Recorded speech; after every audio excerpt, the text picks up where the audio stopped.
guys, what I have here today is a Vr2 Lve. So in case you didn't know, VR means like a V-twin or like a V-angle engine, but just more acute of an angle, and sometimes even an inline. So there is actually VR engines in cars such as like Volkswagens and stuff. They use the VR6, which is basically an inline 6 but with a single crankshaft. So it's kind of like a V6 but closer together and more of an inline than a V, but still has one crankshaft like a V-twin. So what this engine is it's basically an inline 2 and a V-twin kind of mashed together. But instead of inline 2 having two separate crank pins like KF Plus's compact 2 Lve, it just has a single one, and it's sort of a different layout. Instead of having like, you know, like a chain drive right here and then the camshaft is kind of like parallel with the engine, it's still on just one crankshaft, just like this.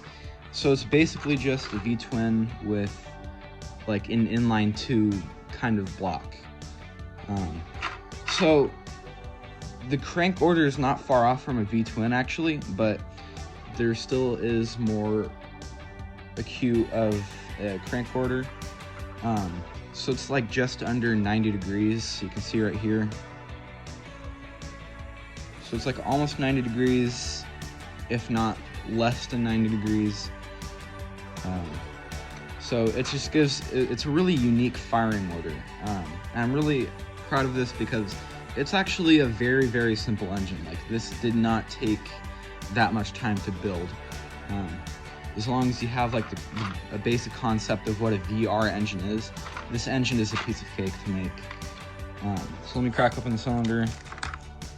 So each piston is apart by 2 studs. But yeah, you can see it's like just about 90 degrees of an offset, but probably just under. And you can see, take this off of this stand. It's not really clean break, but yeah, you can see that it has just one crankshaft. So this is basically like a V-twin setup right here. Like with the valves have the same concept as the pistons. So it's all on one crankshaft. As you can see right there. So it's basically like the pistons straight out of a V-twin. You can probably use V-twin pistons and put it in this, like these cylinders. Of course, not the KF Plus V-twin, because these only needs 7 stud long connecting rods instead of 11 longs. 5 stud, I don't know about 5 stud. Might have to do some stuff, and it might not turn out just like this. But yeah, so this engine is very cool sounding, and I also have a Vr4, which I'll show right now.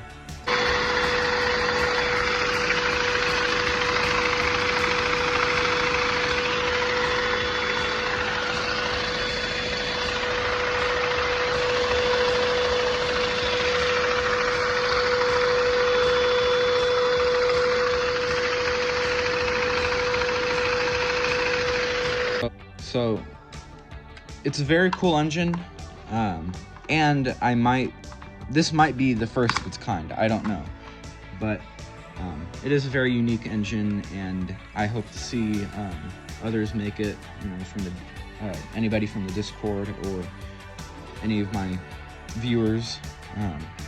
SCM or KF Plus. Actually, KF Plus actually did make a Vr2 with my help, which I'll link his video in the description.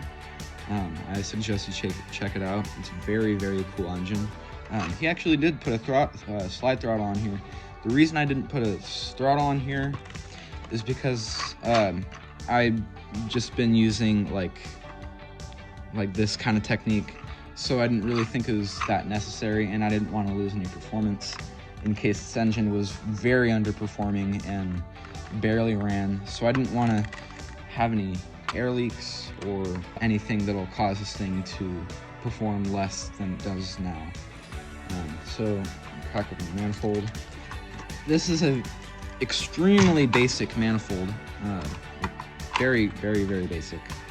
I just broke the valve, but yeah, you can see right here, just got a big open box, and it just allows intake when the valve's coming up. So nothing out of the ordinary, very basic, very basic. Nothing complex is going on in this manifold. So I guess that's just about gonna wrap up today's video. I hope you enjoyed, and again, check out KF Plus's video. He might be making a VR4, just like mine, I think. So yeah, that's about it. Peace. Also, one last thing. What do you guys think about the black screen? Should I use the black screen in the rest of my videos, or should I stick to the white screen? I have only used this black screen like once, and that was the butterfly engine video. So I definitely think I should include this more, but that depends on what you guys think. So let me know in the comments, what do you think? Should I use this black screen for the rest of my videos, or should I use the white screen? Yeah, see you guys in the next video.